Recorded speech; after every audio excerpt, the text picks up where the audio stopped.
Glad to speak to you. This is Velayudham Ashwin from Chennai. What still end? To view this in Tamil, just type in the Google Velayudham Ashwin. ஆங்கிலத்தில் இருந்தாலும் தமிழில் விளக்குகிறேன் உங்களுக்கு புரியும்படி. தமிழிலும் இந்த video போட்டிருக்கிறேன்.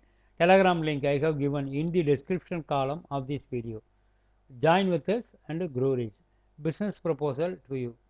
We want to buy a finance company or any company dealing finance at any place in Tamil Nadu.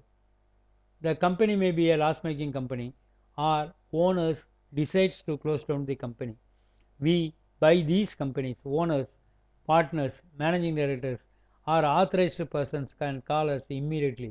Brokers also welcome. Call me immediately 8122414652. 8122414652. You can watch other videos in our channel playlist. Bank exam and DRA exam. Recovery agents. NPA non performing assets. Actually what is NPA? என்பிஏன்னா என்ன அப்படின்னு நான் சொல்லிடுறேன் தெளிவாக. இப்போ உதாரணத்துக்கு housing loan ஒருத்தர் வாங்கியிருக்காரு அப்படின்னா அவர் 3 மாதமாக அந்த ஒழுங்காக கட்டிகிட்டே வராரு. திருப்பி அவருக்கு ஏதோ ஒரு பிரச்சனை, அவருக்கு ஏதோ பிஸ்னஸ் லாஸ், ஏதோ ஒரு காரணம், அதனால் அவர் என்ன செய்யல, பணம் கட்டலை. தொடர்ந்து ஒரு 3 மாதம், அதாவது 90 நாள் அவர் எந்த விதமான மாதத்தவணையும் கட்டலை அப்படின்னு சொன்னால் 91ஆம் நாள் அது என்பிஏன்னு ஆகிடும். செயல்படாத சொத்து அப்படின்னு பேர். நான் பெர்ஃபார்மிங் அசட்ஸ் அப்படின்னு அதை சொல்லுவாங்க. So, an NPA account is one where interest and or installments of principal remain overdue for, அதாவது more than a month, more than 60 days, more than 90 days, more than 180 days. அதாவது NPA அக்கௌண்ட்னா என்ன அப்படின்னா மோர் தென் 90 days, 91ஆவது நாள் தான் அதை வந்து என்பிஏன்னு சொல்லுவாங்க. இதுதான் கரெக்ட் ஆன்சர். அண்ட் அக்ரிகல்ச்சர் லோனை பொறுத்த மட்டும் அது எப்படி என்பிஏன்னு கால்குலேட் பண்ணுவாங்க அப்படிங்கிறத நம்ம இப்போ பார்க்கலாம். An agricultural loan becomes NPA when the installment of principal or interest thereon remain overdue for short duration crops. பயிர், அதாவது 2 பருவ பயிர் அப்படின்னு அந்த இதில் வருமா? அதாவது 2 பயிர் பருவம் ஆகியும் அவர் பேங்க்குக்கு பணம் கட்டலைன்னா அது என்பிஏ ஆகுமா? அக்ரிகல்ச்சர் லோனை பொறுத்த மட்டுக்கும் 3 பயிர் பருவங்கள் பண்ணியும் அவர் பணம் கட்டலைன்னா வருமா? இல்லை 1 கிராப், அதாவது ஒரு முறை ஒரு பயிர் பருவம் பண்ணி அவர் அந்த பணத்தை பேங்க்குக்கு கட்டலைன்னா அது வருமா? இல்லைன்னா இதில் எதுவுமே கிடையாது அப்படின்னா இதுக்கு அர்த்தம் என்னன்னா ஆன்சர் வந்து 2 கிராப் சீசன்ஸ். அதாவது அக்ரிகல்ச்சர் லோன் வந்து என்பிஏ எப்போ ஆகும் அப்படின்னா, அதாவது பிரின்சிபல் அந்த வட்டி அல்லது அசல் இதை வந்து 2 பயிர் பருவங்களில் அவங்க ஆகியும் கட்டாமல் இருந்தால் அது வந்து என்பிஏன்னு பேர். அக்ரிகல்ச்சர் லோன் பொறுத்தவரைக்கும் 2 crop seasons is an answer. அதான் with effect from 31/5/2005 a substandard asset would be 1 which has remained NPA for less than or equal to.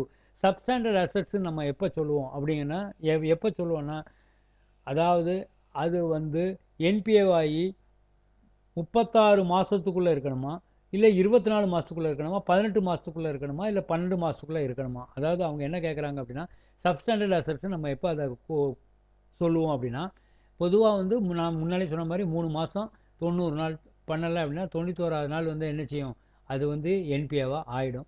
So அக்ரிகல்ச்சரை பொறுத்த மட்டுக்கும் 2 கிராப் சீசன்ஸ், 2 பயிர் பருவத்தில் ஆகியும் நம்ம பணம் கட்டாமல் இருந்தால் அது வந்து என்பிஏவாக ஆகிடும்.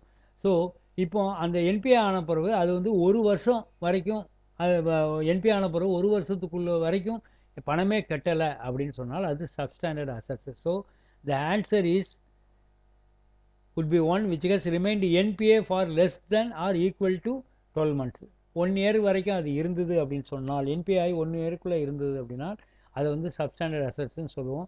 when an asset has remained in substandard category for more than 12 months. சரிங்க, நீங்கள் சொன்னீங்க 12 மந்த்ஸுக்குள்ளே என்பிஏனா 90 நாள் சொன்னீங்க, 91 நாள் ஆகிடும் சொன்னீங்க. அக்ரிகல்ச்சர் லோன்னா 2 கிராப் சீசன்ஸ் சொன்னீங்க. அதுக்கடுத்தால சப்ஸ்டாண்டர்ட் அசட்ஸ்னால் 1 இயருக்குள்ளே இருந்தால் அது வந்து சப்ஸ்டாண்டர்ட் அசட்ஸ் சொல்லுவோம். ஸோ இப்போ வந்து 12 மாதத்துக்கு மேலே, அதாவது 1 இயருக்கு மேலே இருந்தால் அந்த அசட்டை எப்படி சொல்லுவோம்? சீரியஸ் சப்ஸ்டாண்டர்ட் அசட்டா, டவுட்ஃபுல் அசட்டா, லாஸ் அசட்டா, பேட் அசட்ஸா? ஆன்சர் வந்து doubtful assets. So NPA substandard assets, அது next doubtful asset, then last is loss asset. Choose the incorrect statement from the following. அதாவது இதில் தவறான ஸ்டேட்மெண்ட் என்னதுங்கிறத நம்ம சொல்லணும். Provision is made for standard assets. அதாவது என்ன அப்படின்னா, பொதுவாக வந்து ஒருத்தர் 100 ரூபா வாங்கியிருக்காரு பேங்க்கில் கடன். அவர் வந்து நீங்கள் சொன்ன மாதிரி என்பிஐ கொஞ்ச நாள் ஆயிடுச்சு அப்படின்னு சொன்னால் அதுக்கு சில ப்ரொவிஷன்ஸ் இருக்குது. சப்ஸ்டாண்டர்ட் அசட்னா ஒரு 25%, அதாவது ரூ. 100 ஒரு ரூ. 25 பேங்க் தான் லாபத்துலேருந்து எடுத்து வைக்கணும். அப்புறம் 15% எடுத்து வைக்கணும் அப்படின்னு ஒரு சில ப்ரொவிஷன்ஸ் கொடுத்துருக்காங்க. ரொம்ப டீப்பாக போக வேண்டாம். அதாவது லாபத்துலேருந்து இவர் கொடுத்த மாதிரி எடுத்து வைக்கணும். அதுதான் அர்த்தம் ப்ரொவிஷனா. அது என்னங்கிறத நீங்கள் தெரிஞ்சுங்க. ஸோ ப்ரொவிஷன் வந்து ஸ்டாண்டர்ட் அக்கௌண்ட், அதாவது ஒழுங்காக இஎம்ஐ வந்துட்டு இருக்கும்போது அவங்க எதுக்கு தன்னுடைய லாபத்துலேருந்து இவர் தரமாட்டான்னு சொல்லி பணத்தை எடுத்து வைக்கணும். அதனால் இதில் ஆன்சர் வந்து இதுதான் கரெக்டு. அதாவது இன்கரெக்ட் ஸ்டேட்மெண்ட் இருக்குது, தவறான ஸ்டேட்மெண்ட்னா ஸ்டாண்டர்ட் அசெட்ஸுக்கு ப்ரொவிஷன் இது பண்ண மாட்டாங்க. Probability of repayment in standard accounts is high. அதாவது என்னென்னா ஒழுங்காக பணம் வந்துக்கிட்டே இருக்குமா ஸ்டாண்டர்ட் அக்கௌண்ட்லனா, ஆமாங்க, அதுதான் இது வந்து உண்மையான ஸ்டேட்மெண்ட்டு. மேலே உள்ளது தான் தப்பான statement. Loans and advances are shown on the asset side of the balance sheet of the bank. லோன்ஸுங்கிறது வங்கி பேங்க்ஸு, லோன்ஸு, அட்வான்ஸஸு இதெல்லாம் பேங்கோட சொத்து. இதை மட்டும் நீங்கள் நல்லா ஞாபகம் வச்சிங்க. ஸோ இது வந்து பேலன்ஸ் ஷீட்டில் எங்கே வரும்னா வங்கியோட சொத்து சைடில் தான் வரும். Velayutham Ashwin 8122414652. Please subscribe, like and share these videos to your friends and relatives. Thank you very much. We can meet in the next video. Till then, bye bye.